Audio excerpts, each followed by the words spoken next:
వడ్డెరుల సమస్యలు తీర్చాలని మెదక్ జిల్లా కొల్చారం మండల వడ్డెర సంఘం అధ్యక్షులు జర్పాటి రాజు, తెలంగాణ రాష్ట్ర వడ్డెర సంక్షేమ సంఘం అధ్యక్షులు ఎత్తిరి మారయ్యలతో కలిసి తెలంగాణ రాష్ట్ర ఎంబీసీ కార్పొరేషన్ చైర్మన్ జర్పాటి జైపాల్ కు వినతి పత్రం అందజేశారు.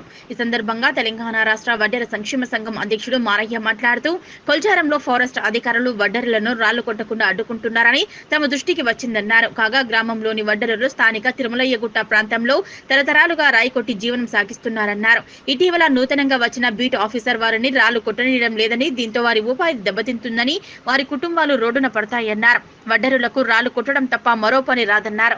ఈ విషయమై తాము తెలంగాణ రాష్ట్ర ఎంబీసీ కార్పొరేషన్ చైర్మన్ జైపాల్ ను కలవగా సానుకూలంగా స్పందించి ఈ సమస్యను ప్రభుత్వం దృష్టికి తీసుకువెళ్తారని హామీ ఇచ్చారన్నారు. అనంతరం జిల్లా కలెక్టర్ కు రేఖ రాశారన్నారు. ఈ కార్యక్రమంలో జాతీయ వడ్డెర సంఘం అధ్యక్షులు వేముల వెంకటేశం, తెలంగాణ రాష్ట్ర వడ్డెర సంక్షేమ సంఘం అధ్యక్షుడు ఎత్తరి మారయ్య, కొల్చారం మండల అధ్యక్షుడు జురుపాటి రాజు తదితరులు పాల్గొన్నారు.